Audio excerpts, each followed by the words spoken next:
Bonjour. Pour mieux comprendre la question de déviation axiale des membres inférieurs, nous allons suivre le plan sous-ci. Alors, pour introduction, nous définissons une déviation axiale des membres inférieurs comme étant un défaut d'alignement de ces membres dans le plan soit frontal, soit le plan sagittal. Il s'agit d'une déformation pouvant rentrer dans le cadre de la croissance naturelle des membres inférieurs et donc être physiologique, mais dans certaines circonstances, cette physiologie peut devenir pathologique et être la conséquence d'une déformation invalidante. Il faut savoir que ces déviations des membres inférieurs constituent un motif de consultation très fréquent en orthopédie pédiatrique et sont source d'inquiétude pour les parents car le pronostic fonctionnel et esthétique des membres inférieurs de leur enfant peut être mis en jeu. Enfin, il faut savoir que ces déviations axiales peuvent intéresser donc les membres inférieurs, soit dans le plan frontal où on parle d'une déviation en varus ou en valgus, soit dans le plan sagittal et on parle donc d'une déviation en recurvatoire ou en fléchant.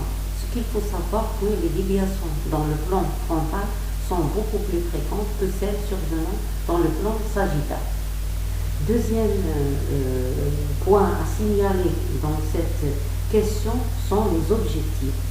Il faut savoir que en fin de la question, l'étudiant doit être en mesure de reconnaître et de diagnostiquer ces déformations, de différencier entre la physiologie et la pathologie, donc pouvoir améliorer le pronostic de cette malformation, bien sûr en s'aidant avec l'avis des spécialistes par un diagnostic et une prise en charge précoce, de planifier la prise en charge adéquate pour éviter l'aggravation, c'est-à-dire prévenir la survenue d'arthrose à long terme.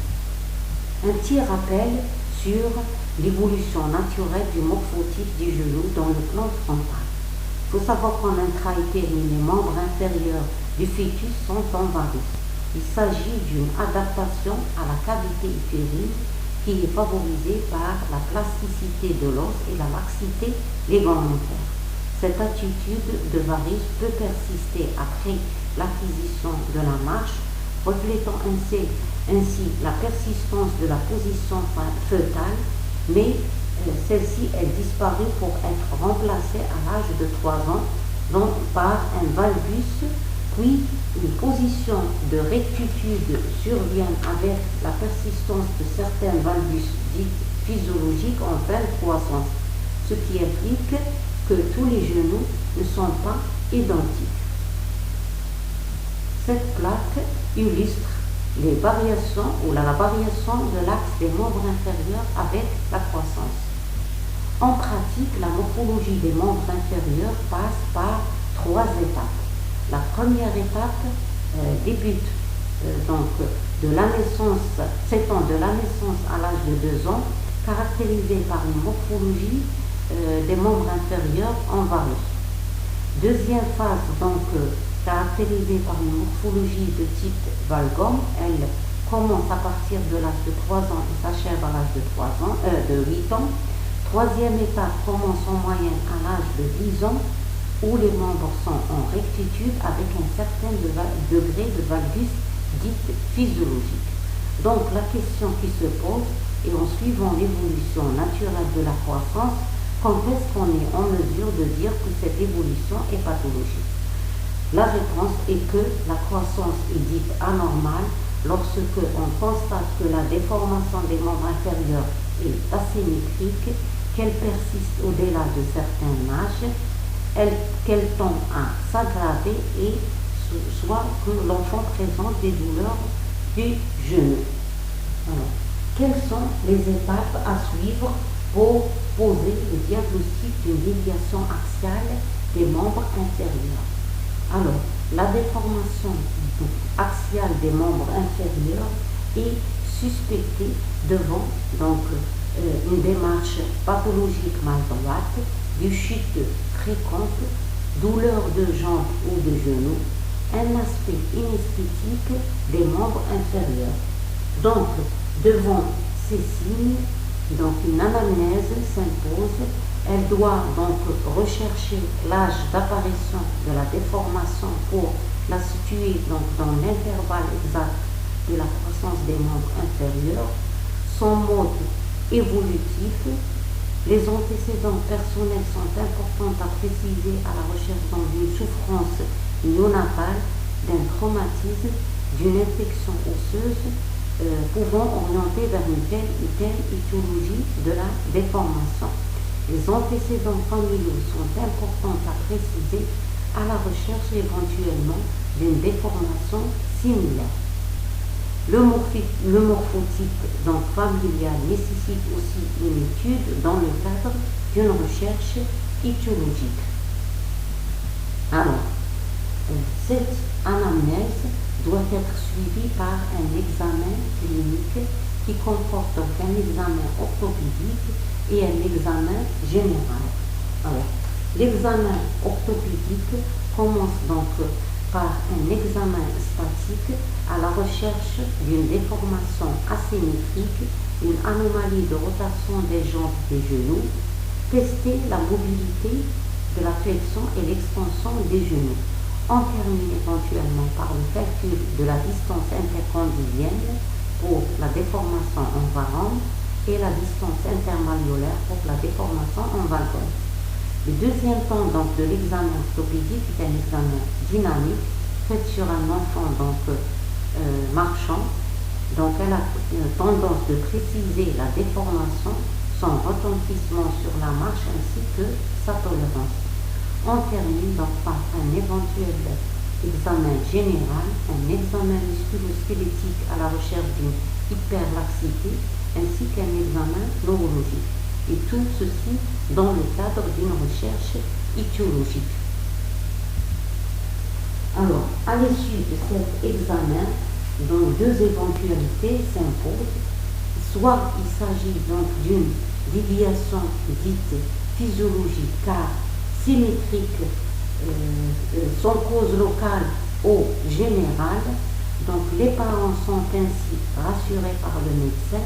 Aucun examen complémentaire n'est demandé, seulement une surveillance donc, est imposée aux parents pour suivre l'évolution. La deuxième éventualité est que la déformation est pathologique, donc un bilan radiologique s'impose dans le cadre d'une confirmation diagnostique et recherche étiologique. Alors, le bilan radiologique d'une déviation axiale des membres inférieurs, soit que ce soit dans le plan frontal ou sagittal, et la télémétrie. Cette télémétrie a pour but donc de confirmer le diagnostic, de calculer l'axe mécanique, de calculer la déviation angulaire, suivre l'évolution spontanée et l'évolution en cas où un traitement est mis en route. Toujours dans le cadre du bilan radiologique, certains examens donc sont demandés selon les circonstances. Donc, passons à l'étiologie de ces déviations axiales. Il faut savoir que les causes de ces déviations donc, sont variables selon qu'ils surviennent dans le plan frontal ou le plan sagittal. Alors, dans le plan frontal, deux types de déviations, les déviations en varus et les déviations en valgus. On commence par les déviations en varus. Donc, le genou varan est une déviation donc survenant dans l'axe frontal, caractérisée par un éloignement des genoux et un rapprochement des malléoles, avec une distance intercondylienne supérieure à 3 cm. Le genou varan, donc, on décrit deux types de genou varan, le genou varan donc essentiel et le genou varan secondaire. Le genou varan essentiel est une affection bénigne évoluant éventuellement vers la correction progressive. Elle est caractérisée par sa bilatéralité, sa symétrie, donc sa radiologie qui est normale. Elle nécessite seulement une surveillance à la guette, une transformation pathologique, mais le plus souvent son évolution est favorable. Le genou varan secondaire, donc il peut être secondaire, soit une acquise ou constitutionnelle du cartilage de croissance. Dans le cadre donc de genou varan congénital, donc on peut citer la maladie de Blount, qui est une affection rare caractérisée donc par un dysfonctionnement de la partie interne du cartilage donc tibial supérieur.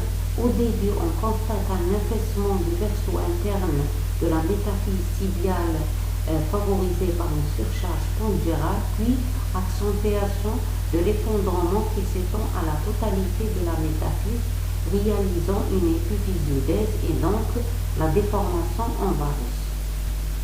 Alors, la deuxième cause donc de varus congénital est le rachitisme.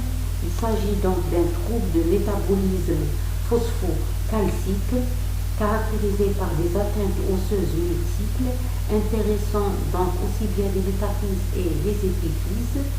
Cette pathologie peut entraîner une déformation soit en valgus, soit en varus. Le diagnostic est confirmé par le dosage du bilan phosphocalcique et la radiologie. Troisième cause donc de déformation en varus congénital et les maladies osseuses constitutionnelles. Parmi ces maladies on cite l'ostéogenèse imparfaite. Il s'agit donc d'une déformation secondaire à des fractures itératives favorisée par une malléabilité excessive de l'os. Deuxième cause donc de maladie constitutionnelle osseuse à l'origine d'une déformation varus, c'est le neurofibromatose de Recklinghausen. La troisième pathologie, c'est la chondroplasie. C'est une maladie donc osseuse constitutionnelle associant donc analyse, déformation crânio-faciale, une hypotonie axiale favorisant cette déformation en genivaron. En dernier lieu, on cite l'arthroglycose, qui est une maladie neuromusculaire caractérisée donc par une raideur touchant les articulations avec rétraction ligamentaire et atrophie musculaire. Alors, comme nous avons déjà précisé donc, que le genivaron secondaire peut être causé par une affection congénitale, il peut être secondaire à une atteinte active du cartilage de croissance. Donc, et ceci se rencontre en cas de traumatisme engendrant une fracture métaphysaire tibiale supérieure au fémoral inférieur, soit une infection osseuse telle l'arthrite ou l'ostéomyélite qui entraîne une épiphysiodèse donc de la partie interne du cartilage de croissance et qui est à l'origine de cette déformation en varus. Deuxième donc déformation toujours dans le plan frontal est la déformation en valgus. On parle donc d'un genu-valgum. Il s'agit d'une déviation axiale des membres inférieurs caractérisée par un rapprochement des genoux et un éloignement des malléoles, contrairement à la déformation en varus avec une distance intermalléolaire supérieure à 7 cm. Ce qu'il faut savoir, qu'il est important de savoir, est qu'au cours de la croissance, il peut persister un valgus physiologique de l'ordre de 5 à 7 degrés. Concernant donc les étiologies de genu-valgum, on décrit donc le genu-valgum essentiel et le genu-valgum secondaire. Alors, le genu-valgum essentiel, donc, c'est une déformation bilatérale symétrique associant pied plat, ventre proéminent, diastasis du muscle droit, une hyperextension du genou en charge. Il s'agit généralement d'une hypotonie générale de l'enfant. Alors, deuxième type de genu-valgum, c'est le genu-valgum secondaire. Donc, il s'agit d'une hyperactivité de la partie interne du cartilage de croissance avec une diminution arrêt voire arrêt de la croissance de la partie externe. Cette atteinte peut être secondaire à des causes locales telles retrouvées dans les traumatismes du cartilage de croissance ou les infections osseuses telles l'ostéomyélite, soit d'origine régionale. Alors là, on cite la consolidation osseuse d'une fracture basse fémur au haut du tibia, soit une luxation récidivante de la rotule, provoquant une désaxation donc, de l'appareil extenseur. Le genou valgum secondaire peut être causé donc, par une pathologie neurologique telle que le spina bifida ou l'infirmité motrice cérébrale, et donc la déformation elle est consécutive à des équilibres musculaires, soit en dernier lieu on trouve les causes générales, et là on peut citer le rachitisme et les affections osseuses constitutionnelles. Alors, quelques diapos montrant donc la déformation en valgus.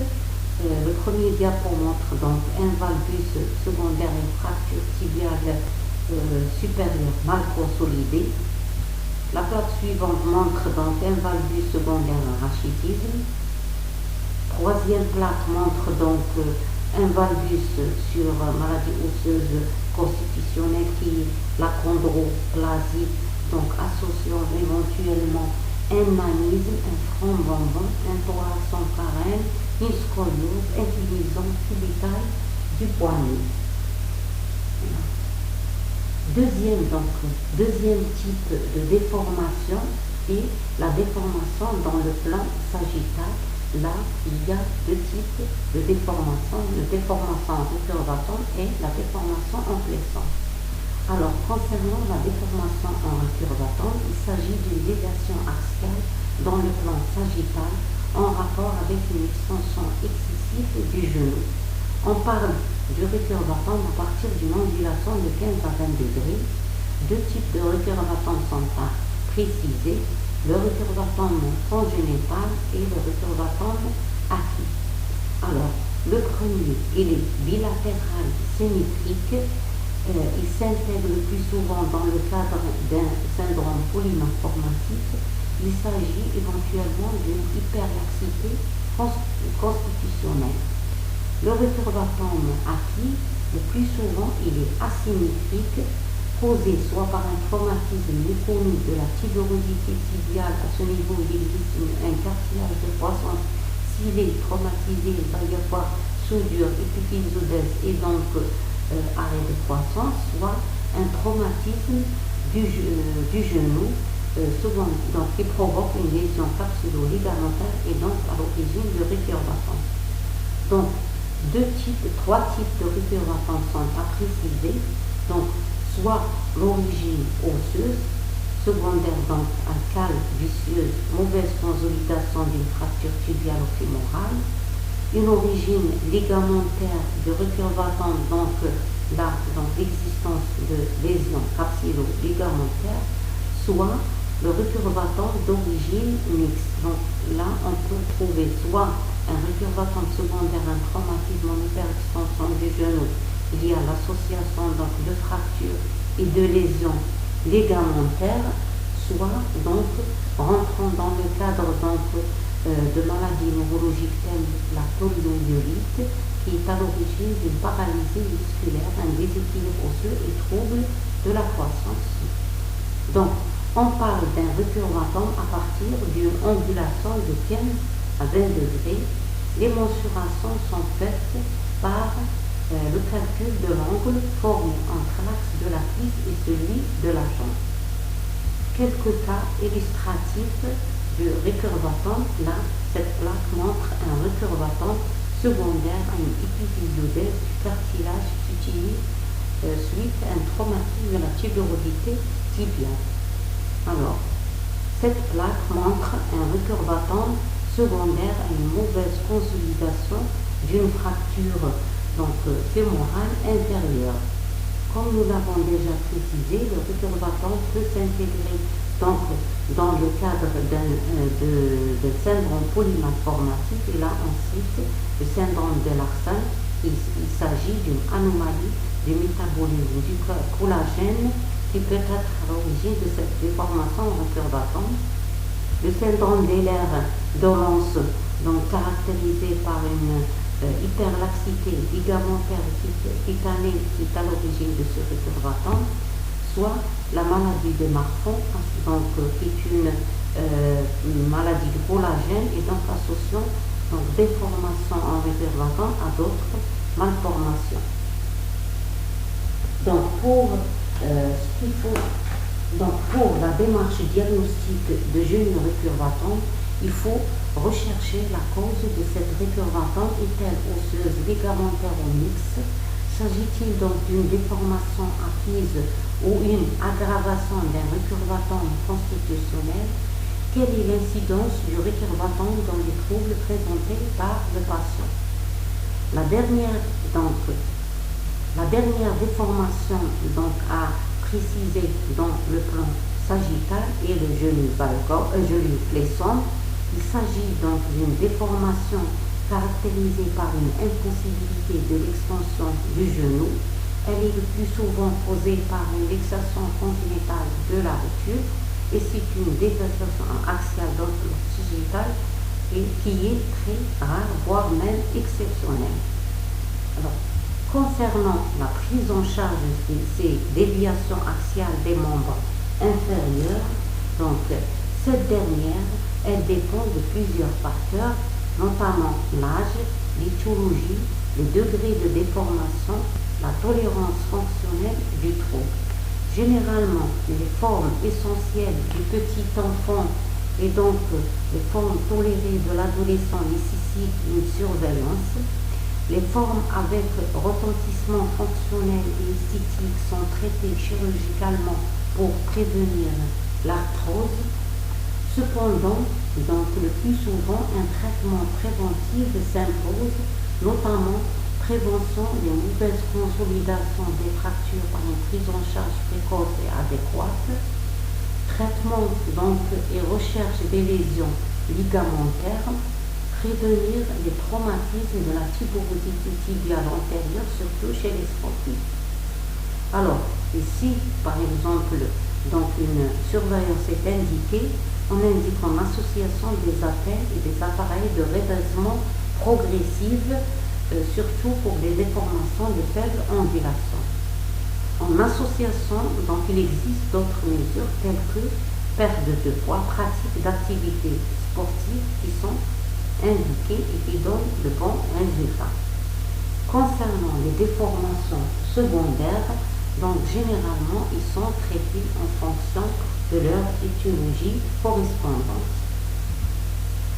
Alors, ce qu'il faut savoir donc concernant la prise en charge, que la chirurgie n'est à envisager qu'après un traitement médical substitutif. Donc, deux méthodes chirurgicales sont les plus utilisées dans la prise en charge des déviations axiales des membres inférieurs dans le plan frontal, l'épiphysiodèse et les ostéotomies. Alors, l'épiphysiodèse, dont le principe est de bloquer donc la croissance du cartilage du côté de l'excès de croissance par des agrafes, en sachant que cette croissance peut reprendre une fois la correction est obtenue par l'ablation de ces agrafes. Cependant, cette épiphysiodèse est indiquée seulement dans les déviations modérées et chez l'enfant possédant encore un potentiel de croissance. Deuxième méthode à préciser dans la prise en charge de déviation axiale, c'est les ostéotomies, soit de varisation ou de valgisation selon les déviations. Ces ostéotomies sont indiquées dans les grandes déformations en fin de croissance si le résultat de l'épiphysiodèse est aléatoire et si les déformations sont sévères, surtout chez les jeunes enfants. Alors, une question est soulevée dans la prise en charge de ces déviations axiales des membres inférieurs. Elle est la suivante. Quelle est la durée à préconiser si on indique la surveillance? En effet, nous préconisons la surveillance à faire avec certains principes, notamment l'alignement des membres inférieurs peut évoluer jusqu'à la fin de croissance. Deuxième principe, il est primordial de s'assurer que la morphologie des membres inférieurs reste dans les limites acceptables, c'est-à-dire 3 cm de distance intercondylienne, 7 cm de distance intermalléolaire. Certains facteurs sont en faveur de cette surveillance, le caractère bilatéral et symétrique de la déformation, la constatation d'une amélioration de degré de la déformation lors de contrôles successifs. Cependant, l'attitude de surveillance nécessite un examen clinique et un bilan radiologique périodique. Alors là, des exemples sur le type de traitement chirurgical. Alors, en dessus, le traitement chirurgical d'un jeune varome par agrafage. En dessous, il y a donc le traitement chirurgical donc, par une ostéotomie de tibia de valgisation. Et là, elle est indiquée en cas où la déformation est très importante. La plaque suivante montre le traitement chirurgical d'un valgus, déformation en valgus par agrafage. Plaque suivante, correction d'un récurvaton par une ostéotomie. En conclusion, on peut dire qu'il est important de savoir comment poser le diagnostic d'une déviation axiale des membres inférieurs et la différencier de la déviation dite physiologique. Les étiologies des déviations axiales des membres inférieurs sont multifactorielles, donc l'atteinte carentielle et neuromusculaire demeure une cause de cette déviation. Il faut savoir que la majorité de ces déviations nécessitent un temps de surveillance avant d'entamer le traitement. Tout en préconisant donc cette surveillance, il faut s'assurer que les mensurations, c'est-à-dire la distance intercondylienne et la distance intermalléolaire, sont dans les limites acceptables pour éviter l'évolution vers l'arthrose. Il faut savoir que les indications chirurgicales restent rares. L'important est de savoir quand est-ce qu'on est en mesure de les indiquer. Merci de votre attention.